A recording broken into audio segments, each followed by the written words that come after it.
ಇನ್ನು ಬುರುಡೆ ಕೇಸಿನಲ್ಲಿ ಕ್ಷಣ ಕ್ಷಣಕ್ಕೂ ಟ್ವಿಸ್ಟ್ ಅನ್ನು ಪಡೆದುಕೊಳ್ತಾ ಇದೆ. ಒಂದು ಕಡೆ ಈಗಾಗಲೇ ಬಂಗಲೆಗುಡ್ಡಕ್ಕೆ ಎಸ್ಐಟಿ ಅಧಿಕಾರಿಗಳು ಎಂಟ್ರಿ ಕೊಟ್ಟಿದ್ದಾರೆ, ಮತ್ತೊಂದು ಕಡೆಗೆ ಎಸ್ಐಟಿ ಕಚೇರಿಗೆ ಜಯಂತ್ ಟಿ ಆಗಮಿಸಿದ್ದಾರೆ. ಹಾಗಾಗಿ ಬುರುಡೆ ಗ್ಯಾಂಗ್ ಸದಸ್ಯ ಟಿ ಜಯಂತ್ ಎಂಟ್ರಿಯನ್ನು ಕೊಟ್ಟಿದ್ದು ಎಸ್ಐಟಿ ಅಧಿಕಾರಿಗಳು ಕರೆದಿಲ್ಲ, ನಾನೇ ತೆರಳಿದ್ದೇನೆ ಅಂತಕ್ಕಂತಹ ಮಾಹಿತಿ ಕೂಡ ಲಭ್ಯವಾಗ್ತಾ ಇದೆ. ಸೊ ಹಾಗಾಗಿ ಕ್ಷಣ ಕ್ಷಣಕ್ಕೂ ಕೂಡ ಬುರುಡೆ ಕೇಸಿನಲ್ಲಿ ಇದು ಬೇರೆ ರೀತಿಯಾದಂತಹ ಒಂದು ದಾರಿಯಲ್ಲಿ ಹೋಗ್ತಾ ಇದೆ ಅಂತಕ್ಕಂತಹ ಒಂದು ಟ್ವಿಸ್ಟ್ ಕೂಡ ಸಿಗ್ತಾ ಇದೆ. ಒಂದು ಕಡೆ ಬಂಗಲೆಗುಡ್ಡಕ್ಕೆ ಎಸ್ಐಟಿ ಅಧಿಕಾರಿಗಳು ದಿಢೀರಂತ ಎಂಟ್ರಿ ಕೊಟ್ಟಿದ್ದಾರೆ, PW ಇಂಜಿನಿಯರ್ಸ್ ಕೆಲವೊಂದಷ್ಟು ಅಧಿಕಾರಿಗಳೊಂದಿಗೆ ಎಂಟ್ರಿ ಕೊಟ್ಟಿದ್ದಾರೆ. ಮತ್ತೊಂದು ಕಡೆಗೆ ಸ್ವತಃ ನಾನೇ ಎಸ್ಐಟಿ ಕಚೇರಿಗೆ ಆಗಮಿಸಿದ್ದೇನೆ ಅಂತಕ್ಕಂತಹ ಮಾತನ್ನು ಕೂಡ ಈ ಬುರುಡೆ ಗ್ಯಾಂಗ್ನ ಸದಸ್ಯ ಟಿ ಜಯಂತ್ ಅವರು ಕೂಡ ಹೇಳಿದ್ದಾರೆ. ಹಾಗಾಗಿ ಬುರುಡೆ ಗ್ಯಾಂಗ್ ಸದಸ್ಯ ಟಿ ಜಯಂತಿ ಎಂಟ್ರಿಯನ್ನು ಕೊಟ್ಟಿದ್ದಾರೆ. ಅದು ಯಾವ ಕಾರಣಕ್ಕೆ ಕೊಟ್ಟಿದ್ದಾರೆ, ಹೆಚ್ಚಿನ ಮಾಹಿತಿಯನ್ನು ಕೊಡ್ತಾರೆ ನಮ್ಮ ಪ್ರತಿನಿಧಿ ದಿನೇಶ್. ಒಂದು ಕಡೆ ಸಡನ್ ಆಗಿ ಇದೀಗ ಎಸ್ಐಟಿ ಅಧಿಕಾರಿಗಳು PWD ಅಧಿಕಾರಿಗಳೊಂದಿಗೆ ಇಂಜಿನಿಯರ್ಸ್ಗಳೊಂದಿಗೆ ಬಂಗಲೆಗುಡ್ಡಕ್ಕೆ ಎಂಟ್ರಿ ಕೊಟ್ಟು ಕೆಲವೊಂದಿಷ್ಟು ಮಾಹಿತಿಯನ್ನು ಕಲೆ ಹಾಕ್ತಾ ಇದ್ದಾರೆ. ಇದರ ನಡುವೆ ಇದೀಗ ಯಾವ ಅಧಿಕಾರಿಗಳು ಎಸ್ಐಟಿ ಅಧಿಕಾರಿಗಳು ನನ್ನನ್ನು ಕರೆದಿಲ್ಲ, ನಾನೇ ಸ್ವತಃವಾಗಿ ಆ ಒಂದು ಕಚೇರಿಗೆ ಎಸ್ಐಟಿ ಕಚೇರಿಗೆ ನಾನು ಬಂದಿದ್ದೀನಿ ಅಂತಕ್ಕಂತಹ ಒಂದು ಮಾತನ್ನ ಹೇಳ್ತಿದ್ದಾರೆ ಜಯಂತ್ ಅವರು. ಹಾಗಾದ್ರೆ ಯಾವ ಉದ್ದೇಶಕ್ಕಾಗಿ ಬಂದಿದ್ದಾರೆ, ಮತ್ತೆ ಏನಾದರೂ ಸಾಕ್ಷ್ಯಾಧಾರಗಳನ್ನ ಬಲವಾದ ಸಾಕ್ಷ್ಯಾಧಾರಗಳನ್ನ ಇಟ್ಕೊಂಡು ಬಂದಿದ್ದಾರಾ, ಏನೆಲ್ಲ ಮಾಹಿತಿ ಸಿಗ್ತಾ ಇದೆ ದಿನೇಶ್?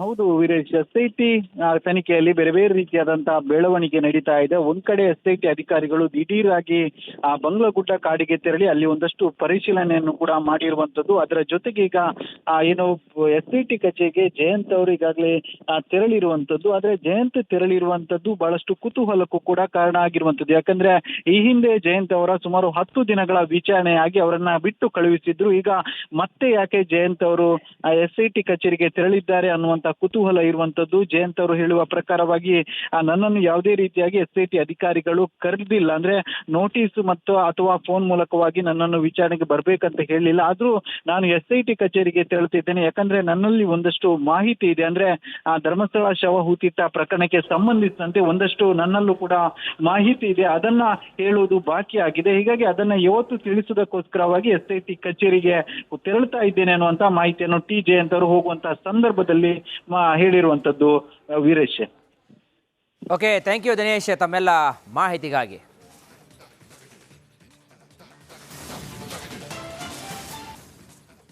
ಇನ್ನು ಬುರುಡೆ ಕೇಸಿನಲ್ಲಿ ಕ್ಷಣ ಕ್ಷಣಕ್ಕೂ ಟ್ವಿಸ್ಟ್ ಅನ್ನ ಪಡೆದುಕೊಳ್ತಾ ಇದೆ. ಒಂದು ಕಡೆ ಈಗಾಗಲೇ ಬಂಗಲೆಗುಡ್ಡಕ್ಕೆ ಎಸ್ಐಟಿ ಅಧಿಕಾರಿಗಳು ಎಂಟ್ರಿ ಕೊಟ್ಟಿದ್ದಾರೆ, ಮತ್ತೊಂದು ಕಡೆಗೆ ಎಸ್ಐಟಿ ಕಚೇರಿಗೆ ಜಯಂತ್ ಟಿ ಆಗಮಿಸಿದ್ದಾರೆ. ಹಾಗಾಗಿ ಬುರುಡೆ ಗ್ಯಾಂಗ್ ಸದಸ್ಯ ಟಿ ಜಯಂತ್ ಎಂಟ್ರಿಯನ್ನು ಕೊಟ್ಟಿದ್ದು ಎಸ್ಐಟಿ ಅಧಿಕಾರಿಗಳು ಕರೆದಿಲ್ಲ, ನಾನೇ ತೆರಳಿದ್ದೇನೆ ಅಂತಕ್ಕಂತಹ ಮಾಹಿತಿ ಕೂಡ ಲಭ್ಯವಾಗ್ತಾ ಇದೆ. ಸೊ ಹಾಗಾಗಿ ಕ್ಷಣ ಕ್ಷಣಕ್ಕೂ ಕೂಡ ಬುರುಡೆ ಕೇಸಿನಲ್ಲಿ ಇದು ಬೇರೆ ರೀತಿಯಾದಂತಹ ಒಂದು ದಾರಿಯಲ್ಲಿ ಹೋಗ್ತಾ ಇದೆ ಅಂತಕ್ಕಂತಹ ಒಂದು ಟ್ವಿಸ್ಟ್ ಕೂಡ ಸಿಗ್ತಾ ಇದೆ. ಒಂದು ಕಡೆ ಬಂಗಲೆಗುಡ್ಡಕ್ಕೆ ಎಸ್ಐಟಿ ಅಧಿಕಾರಿಗಳು ದಿಢೀರಂತ ಎಂಟ್ರಿ ಕೊಟ್ಟಿದ್ದಾರೆ, PW ಇಂಜಿನಿಯರ್ಸ್ ಕೆಲವೊಂದಷ್ಟು ಅಧಿಕಾರಿಗಳೊಂದಿಗೆ ಎಂಟ್ರಿ ಕೊಟ್ಟಿದ್ದಾರೆ. ಮತ್ತೊಂದು ಕಡೆಗೆ ಸ್ವತಃ ನಾನೇ ಎಸ್ಐಟಿ ಕಚೇರಿಗೆ ಆಗಮಿಸಿದ್ದೇನೆ ಅಂತಕ್ಕಂತಹ ಮಾತನ್ನು ಕೂಡ ಈ ಬುರುಡೆ ಗ್ಯಾಂಗ್ನ ಸದಸ್ಯ ಟಿ ಜಯಂತ್ ಅವರು ಕೂಡ ಹೇಳಿದ್ದಾರೆ. ಹಾಗಾಗಿ ಬುರುಡೆ ಗ್ಯಾಂಗ್ ಸದಸ್ಯ ಟಿ ಜಯಂತಿ ಎಂಟ್ರಿಯನ್ನು ಕೊಟ್ಟಿದ್ದಾರೆ. ಅದು ಯಾವ ಕಾರಣಕ್ಕೆ ಕೊಟ್ಟಿದ್ದಾರೆ, ಹೆಚ್ಚಿನ ಮಾಹಿತಿಯನ್ನು ಕೊಡ್ತಾರೆ ನಮ್ಮ ಪ್ರತಿನಿಧಿ ದಿನೇಶ್. ಒಂದು ಕಡೆ ಸಡನ್ ಆಗಿ ಇದೀಗ ಎಸ್ಐಟಿ ಅಧಿಕಾರಿಗಳು PWD ಅಧಿಕಾರಿಗಳೊಂದಿಗೆ ಇಂಜಿನಿಯರ್ಸ್ಗಳೊಂದಿಗೆ ಬಂಗಲೆಗುಡ್ಡಕ್ಕೆ ಎಂಟ್ರಿ ಕೊಟ್ಟು ಕೆಲವೊಂದಿಷ್ಟು ಮಾಹಿತಿಯನ್ನು ಕಲೆ ಹಾಕ್ತಾ ಇದ್ದಾರೆ. ಇದರ ನಡುವೆ ಇದೀಗ ಯಾವ ಅಧಿಕಾರಿಗಳು ಎಸ್ಐಟಿ ಅಧಿಕಾರಿಗಳು ನನ್ನನ್ನು ಕರೆದಿಲ್ಲ, ನಾನೇ ಸ್ವತಃವಾಗಿ ಆ ಒಂದು ಕಚೇರಿಗೆ ಎಸ್ಐಟಿ ಕಚೇರಿಗೆ ನಾನು ಬಂದಿದ್ದೀನಿ ಅಂತಕ್ಕಂತಹ ಒಂದು ಮಾತನ್ನ ಹೇಳ್ತಿದ್ದಾರೆ ಜಯಂತ್ ಅವರು. ಹಾಗಾದ್ರೆ ಯಾವ ಉದ್ದೇಶಕ್ಕಾಗಿ ಬಂದಿದ್ದಾರೆ, ಮತ್ತೆ ಏನಾದರೂ ಸಾಕ್ಷ್ಯಾಧಾರಗಳನ್ನ ಬಲವಾದ ಸಾಕ್ಷ್ಯಾಧಾರಗಳನ್ನ ಇಟ್ಕೊಂಡು ಬಂದಿದ್ದಾರಾ, ಏನೆಲ್ಲ ಮಾಹಿತಿ ಸಿಗ್ತಾ ಇದೆ ದಿನೇಶ್? ಹೌದು ವೀರೇಶ್, ಎಸ್ಐಟಿ ತನಿಖೆಯಲ್ಲಿ ಬೇರೆ ಬೇರೆ ರೀತಿಯಾದಂತಹ ಬೆಳವಣಿಗೆ ನಡೀತಾ ಇದೆ. ಒಂದ್ ಕಡೆ ಎಸ್ಐಟಿ ಅಧಿಕಾರಿಗಳು ದಿಢೀರಾಗಿ ಬಂಗ್ಲಗುಡ್ಡ ಕಾಡಿಗೆ ತೆರಳಿ ಅಲ್ಲಿ ಒಂದಷ್ಟು ಪರಿಶೀಲನೆಯನ್ನು ಕೂಡ ಮಾಡಿರುವಂತದ್ದು. ಅದರ ಜೊತೆಗೆ ಈಗ ಏನು ಎಸ್ಐಟಿ ಕಚೇರಿಗೆ ಜಯಂತ್ ಅವರು ಈಗಾಗಲೇ ತೆರಳಿರುವಂತದ್ದು. ಆದ್ರೆ ಜಯಂತ್ ತೆರಳಿರುವಂತದ್ದು ಬಹಳಷ್ಟು ಕುತೂಹಲಕ್ಕೂ ಕೂಡ ಕಾರಣ ಆಗಿರುವಂತದ್ದು. ಯಾಕಂದ್ರೆ ಈ ಹಿಂದೆ ಜಯಂತ್ ಅವರ ಸುಮಾರು 10 ದಿನಗಳ ವಿಚಾರಣೆಯಾಗಿ ಅವರನ್ನ ಬಿಟ್ಟು ಕಳುಹಿಸಿದ್ರು. ಈಗ ಮತ್ತೆ ಯಾಕೆ ಜಯಂತ್ ಅವರು ಎಸ್ಐಟಿ ಕಚೇರಿಗೆ ತೆರಳಿದ್ದಾರೆ ಅನ್ನುವ ಅನ್ನುವಂತ ಕುತೂಹಲ ಇರುವಂತದ್ದು. ಜಯಂತ್ ಅವರು ಹೇಳುವ ಪ್ರಕಾರವಾಗಿ ನನ್ನನ್ನು ಯಾವುದೇ ರೀತಿಯಾಗಿ SIT ಅಧಿಕಾರಿಗಳು ಕರೆದಿಲ್ಲ, ಅಂದ್ರೆ ನೋಟಿಸ್ ಮತ್ತು ಅಥವಾ ಫೋನ್ ಮೂಲಕವಾಗಿ ನನ್ನನ್ನು ವಿಚಾರಣೆಗೆ ಬರ್ಬೇಕಂತ ಹೇಳಿಲ್ಲ. ಆದ್ರೂ ನಾನು SIT ಕಚೇರಿಗೆ ತೆರಳುತ್ತಿದ್ದೇನೆ, ಯಾಕಂದ್ರೆ ನನ್ನಲ್ಲಿ ಒಂದಷ್ಟು ಮಾಹಿತಿ ಇದೆ. ಅಂದ್ರೆ ಧರ್ಮಸ್ಥಳ ಶವ ಹೂತಿಟ್ಟ ಪ್ರಕರಣಕ್ಕೆ ಸಂಬಂಧಿಸಿದಂತೆ ಒಂದಷ್ಟು ನನ್ನಲ್ಲೂ ಕೂಡ ಮಾಹಿತಿ ಇದೆ, ಅದನ್ನ ಹೇಳುವುದು ಬಾಕಿ ಆಗಿದೆ. ಹೀಗಾಗಿ ಅದನ್ನ ಇವತ್ತು ತಿಳಿಸುವುದಕ್ಕೋಸ್ಕರವಾಗಿ SIT ಕಚೇರಿಗೆ ತೆರಳುತ್ತಾ ಇದ್ದೇನೆ ಅನ್ನುವಂತ ಮಾಹಿತಿಯನ್ನು ಜಯಂತ್ ಅವರು ಹೋಗುವಂತ ಸಂದರ್ಭದಲ್ಲಿ ಹೇಳಿರುವಂತದ್ದು. Veeresh. Okay, thank you Dinesh ತಮ್ಮೆಲ್ಲ ಮಾಹಿತಿಗಾಗಿ.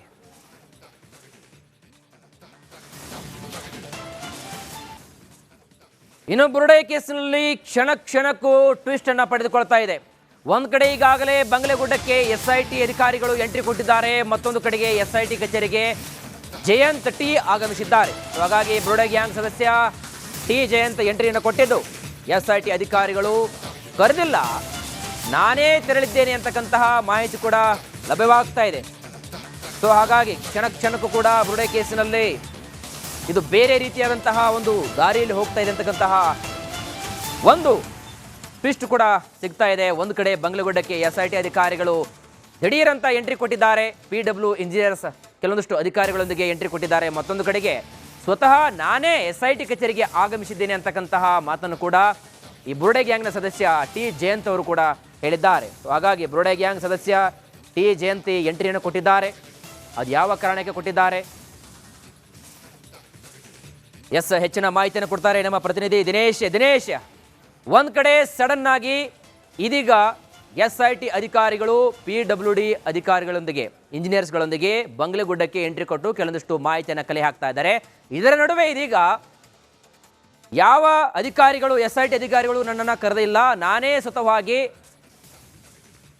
ಆ ಒಂದು ಕಚೇರಿಗೆ SIT ಕಚೇರಿಗೆ ನಾನು ಬಂದಿದ್ದೀನಿ ಅಂತಕ್ಕಂತಹ ಒಂದು ಮಾತನ್ನ ಹೇಳ್ತಿದ್ದಾರೆ ಜಯಂತ್ ಅವರು. ಹಾಗಾದ್ರೆ ಯಾವ ಉದ್ದೇಶಕ್ಕಾಗಿ ಬಂದಿದ್ದಾರೆ, ಮತ್ತೆ ಏನಾದರೂ ಸಾಕ್ಷ್ಯಾಧಾರಗಳನ್ನ ಬಲವಾದ ಸಾಕ್ಷ್ಯಾಧಾರಗಳನ್ನ ಇಟ್ಕೊಂಡು ಬಂದಿದ್ದಾರಾ, ಏನೆಲ್ಲ ಮಾಹಿತಿ ಸಿಗ್ತಾ ಇದೆ ದಿನೇಶ್? ಹೌದು ವೀರೇಶ್, SIT ತನಿಖೆಯಲ್ಲಿ ಬೇರೆ ಬೇರೆ ರೀತಿಯಾದಂತಹ ಬೆಳವಣಿಗೆ ನಡೀತಾ ಇದೆ. ಒಂದ್ ಕಡೆ SIT ಅಧಿಕಾರಿಗಳು ದಿಢೀರಾಗಿ ಬಂಗ್ಲಗುಡ್ಡ ಕಾಡಿಗೆ ತೆರಳಿ ಅಲ್ಲಿ ಒಂದಷ್ಟು ಪರಿಶೀಲನೆಯನ್ನು ಕೂಡ ಮಾಡಿರುವಂತದ್ದು. ಅದರ ಜೊತೆಗೆ ಈಗ ಏನು SIT ಕಚೇರಿಗೆ ಜಯಂತ್ ಅವರು ಈಗಾಗಲೇ ತೆರಳಿರುವಂತದ್ದು. ಆದ್ರೆ ಜಯಂತ್ ತೆರಳಿರುವಂತದ್ದು ಬಹಳಷ್ಟು ಕುತೂಹಲಕ್ಕೂ ಕೂಡ ಕಾರಣ ಆಗಿರುವಂತದ್ದು. ಯಾಕಂದ್ರೆ ಈ ಹಿಂದೆ ಜಯಂತ್ ಅವರ ಸುಮಾರು 10 ದಿನಗಳ ವಿಚಾರಣೆಯಾಗಿ ಅವರನ್ನ ಬಿಟ್ಟು ಕಳುಹಿಸಿದ್ರು. ಈಗ ಮತ್ತೆ ಯಾಕೆ ಜಯಂತ್ ಅವರು SIT ಕಚೇರಿಗೆ ತೆರಳಿದ್ದಾರೆ ಅನ್ನುವಂತ ಕುತೂಹಲ ಇರುವಂತದ್ದು. ಜಯಂತ್ ಅವರು ಹೇಳುವ ಪ್ರಕಾರವಾಗಿ ನನ್ನನ್ನು ಯಾವುದೇ ರೀತಿಯಾಗಿ SIT ಅಧಿಕಾರಿಗಳು ಕರೆದಿಲ್ಲ, ಅಂದ್ರೆ ನೋಟಿಸ್ ಮತ್ತು ಅಥವಾ ಫೋನ್ ಮೂಲಕವಾಗಿ ನನ್ನನ್ನು ವಿಚಾರಣೆಗೆ ಬರ್ಬೇಕಂತ ಹೇಳಿಲ್ಲ. ಆದ್ರೂ ನಾನು SIT ಕಚೇರಿಗೆ ತೆರಳುತ್ತಿದ್ದೇನೆ, ಯಾಕಂದ್ರೆ ನನ್ನಲ್ಲಿ ಒಂದಷ್ಟು ಮಾಹಿತಿ ಇದೆ. ಅಂದ್ರೆ ಧರ್ಮಸ್ಥಳ ಶವ ಹೂತಿಟ್ಟ ಪ್ರಕರಣಕ್ಕೆ ಸಂಬಂಧಿಸಿದಂತೆ ಒಂದಷ್ಟು ನನ್ನಲ್ಲೂ ಕೂಡ ಮಾಹಿತಿ ಇದೆ, ಅದನ್ನ ಹೇಳುವುದು ಬಾಕಿ ಆಗಿದೆ. ಹೀಗಾಗಿ ಅದನ್ನ ಇವತ್ತು ತಿಳಿಸುವುದಕ್ಕೋಸ್ಕರವಾಗಿ SIT ಕಚೇರಿಗೆ ತೆರಳುತ್ತಾ ಇದ್ದೇನೆ ಅನ್ನುವಂತ ಮಾಹಿತಿಯನ್ನು ಜಯಂತ್ ಅವರು ಹೋಗುವಂತ ಸಂದರ್ಭದಲ್ಲಿ ಹೇಳಿರುವಂತದ್ದು.